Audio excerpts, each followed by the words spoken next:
What's up, everybody? This is Alex Christoforou with the Duran, and I have with me Alexander Mercouris, editor-in-chief of the Duran. And today we're going to be taking a look at the Interior Secretary of the United States saying that they will create a blockade against Russia so to stop their energy supply.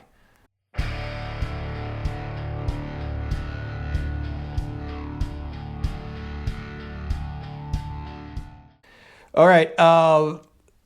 I'm so astonished at this comment. I really don't know where to begin. It is an act of war, what he said, if the U.S. was to follow through on that. So I don't really know how much weight this guy has, Alexander. I don't know how much say he really has in the Trump administration. I personally have never heard of this guy, Ryan Zinke. But he is the Interior Secretary of the Trump administration. He's in the cabinet. He works for the White House. So what he says obviously has meaning. Of course, what he says is obviously very stupid. Go over his comment and let me read it to you, and I'll put it on the video so all our viewers can see the comment that he made. He said, the United States has that ability with our Navy to make sure the sea lanes are open and, if necessary, to blockade, to make sure that their energy does not go to market. He also said that Russia is a one-trick pony. That's a quote. Russia is a one-trick pony. Alexander. Well, first of all, it's difficult to know, as you said, where to start. These are such ignorant and reckless statements at so many levels. First of all, as you correctly said, blockading Russian energy exports using the US fleet to do it, that is an act of war. And Russia is a military and nuclear superpower. It can destroy the United States in the space of a few hours. You don't make those kind of threats. You don't make those kind of threats in such a totally reckless and insane way. Secondly, most Russian energy exports do not, as it happens, at the moment, go by sea. Some of the oil does. The gas mainly goes by pipeline. The Russians are building more pipelines to Europe, Nord Stream 2, more pipelines to China, power of Siberia, and the rest. The United States cannot use its navy to blockade Russian energy exports, at least not in the way that this person seems to think it can. Thirdly, this goes diametrically against the interests of the United States' most important NATO allies. Europe, and Germany especially, are heavily dependent upon Russian energy supplies. And last but not least, as I said, this comment about Russia being a one-trick pony, we've discussed this so many times, it is simply not true. One-trick ponies do not have powerful militaries, large space programs, complicated welfare states, big industrial bases. It shows such a total lack of understanding of Russia that it just leaves you breathless. And if that's what people in the US government are thinking, then all I can say is, God help us all. Why do you think he made this comment? Was it just out of a lack of knowledge? Is he just plain stupid? Is he drinking the Kool-Aid of? We've heard McCain say that Russia's a one trick. He didn't say a one trick pony. I think he said it was a country masquerading as a gas station, something to that effect. So is this guy just drinking the bash Russia Kool-Aid, or is there something else? Maybe he's aligned with the John Bolton Warhawk segment of the White House. I think it's a bit of both, and I think the great problem, the real worry, has to be that the John Bolton Brigade, who are, let us remember, always civilians, they are also not economists. They're not people who understand much about economics, and they're not people who understand much about war. They are ideologues, first and foremost.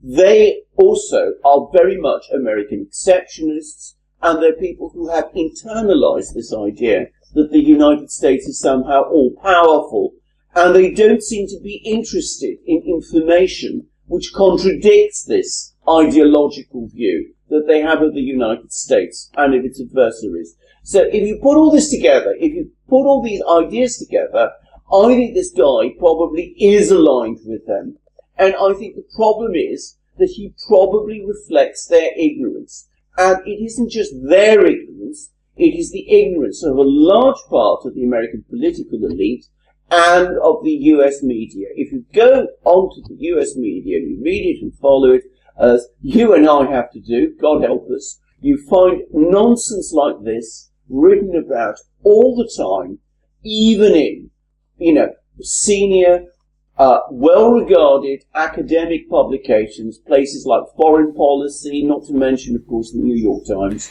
and the Washington Post. What was Moscow's reaction to this? Well, I think the Russians were utterly withering about this. I think that they are also, frankly angry because they see that this is another example of what the United States is up to. But I think the overriding reaction is the one that you got, actually, from President Putin at the Energy Forum, when he pointed out that what the United States is doing by threatening Russian energy exports in this way, directly after they imposed sanctions on Iranian energy exports, is the primary reason why the oil price is rising. The oil price is now heading for $100 a barrel, not because there's any objective need for it to do so, but because US policy is making it so. If the US is threatening to go to war against Venezuela, if it is sanctioning Iran, and it is now making threats of this kind against Russia, all the major energy producers, bar Saudi Arabia and itself, then of course the oil price will rise. And given how dependent the US economy is on the oil price, it's difficult to understand the logic or the reason of this. And apparently, Putin says that when he pointed this all out to Donald Trump at the summit in Helsinki, he said to Donald, if you want to understand who is responsible for the oil price going up, look in the mirror. And here we see it again. But in a simplistic terms, the oil price going up is helping Russia and helping Saudi Arabia, correct? Correct, absolutely. I mean, the Russians were not expecting to have a budget deficit until next year. I mean, they've been busy over the last couple of years consolidating their budget, as it's called. In other words, trying to bring their budget into balance. To their astonishment and, dare I say it, delight, with the oil price heading up to $100 a barrel, they now find that they're going to have a surplus this year of 2% of GDP, where they were expecting a budget deficit. So from their point of view, they're doing very well at the moment. I mean, this is manna from heaven for them. So, I mean, at the same time, angry as they undoubtedly are to be at the receiving end of threats like this, economically, this works for them. And it's amazing that people in the US can't see it. And must help the U.S. energy companies as well, the Exxons and these guys as well. Well, of course it does. No question it does. But of course the U.S. is an energy importer, not an energy exporter. Russia is an energy exporter.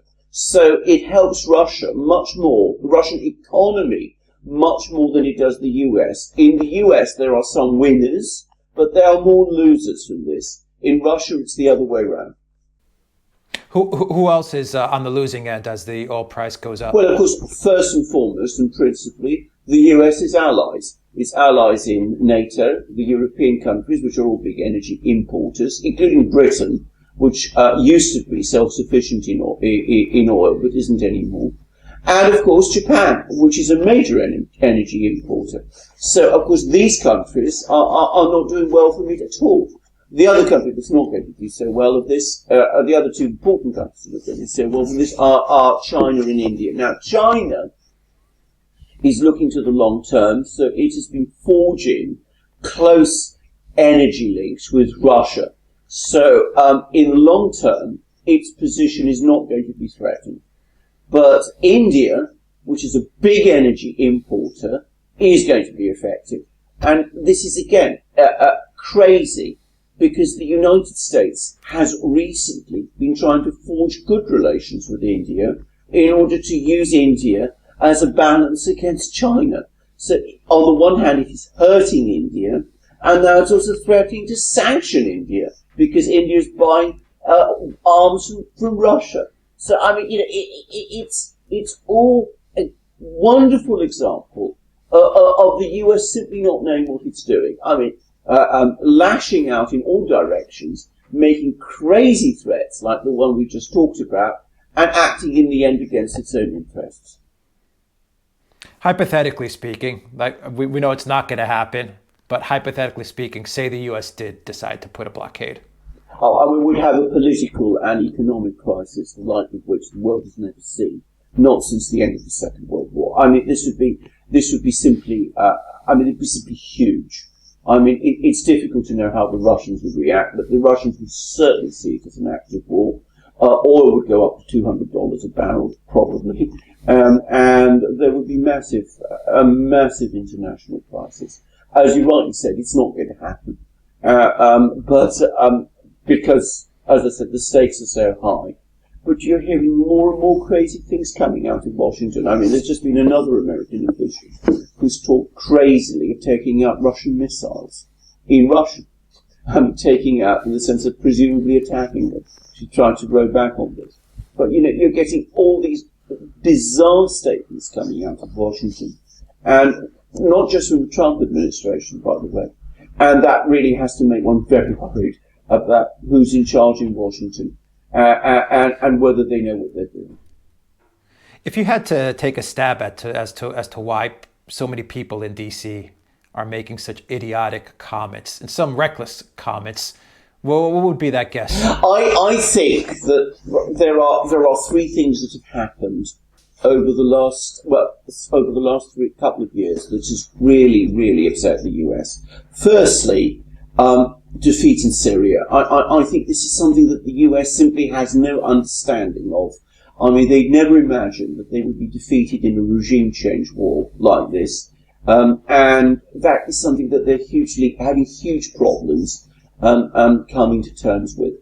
Secondly, the whole Russiagate lunacy has, I think, disturbed minds in the US and has got everybody talking in a totally hysterical and unbalanced way. But thirdly, and I think most importantly of all, there is a gradual realization in the US that something that you and I have been talking about for a long time, it is turning out to be the case, which is that the US throws sanctions at Russia, and it finds that those sanctions aren't having the effect it expected. The Russian economy isn't cratering, it's getting stronger. Russia's international position isn't weakening, it is getting stronger also. The United States is finding that it doesn't have tools of the kind that it thought it did to apply to Russia. And again, this isn't something that Americans find very easy to come to terms with. So you're getting more and more crazy comments like this. And I'm afraid, one wonders what has to happen before they finally cool down and do what they really need to do, which is to talk to the Russians and to come to terms with them, rather than make these silly threats which impress no one but annoy an awful lot of people. It shows their stupidity. You have this guy, this Ryan Zinke guy, saying that Russia, on the one hand, Russia's a one-trick pony with oil and gas. And on the other hand, he's talking about blockade that would take the price, like you said, maybe to 200, and which is only to the benefit of the one-trick pony, which is Russia. So, Well, indeed. I mean, it does show stupidity, and it shows ignorance, and it shows arrogance. As I said, he's treating Russia as if it was Libya or Iran, even. I mean, it's not. I mean, we've both been there. We know what it's like. It isn't like that. And the sooner people in Washington get to understand this, the better. And the sooner they put this arrogance and stupidity to one side, or get rid of these arrogant and stupid people, the better for everybody. First and foremost, the United States itself. And better oil prices, which will make all of the Americans much happier. Absolutely. I mean, if I may say so, we're now moving into congressional elections, the midterms, and one of the most sensitive things that anybody who follows U.S. politics know is the oil price. I mean, that is a very sensitive issue for people in the U.S. So what kind of administration is it in the run-up to difficult midterm elections that starts making comments like this that are driving up the oil price? Crazy, completely crazy at multiple levels. Alexander Mercouris, editor-in-chief of the Duran. Thank you very much. Guys, if you like this video, click on the subscribe button down below and click on the notifications bell to get notifications every time we push out a new video. And visit the Duran shop, pick up a t-shirt, help support the Duran. And down below in the description box, you will find links to our PayPal and Patreon. Please donate. Help support us. We really, really appreciate it. Alexander Mercouris, editor-in-chief of the Duran. Thank you very much. Until next time, take care.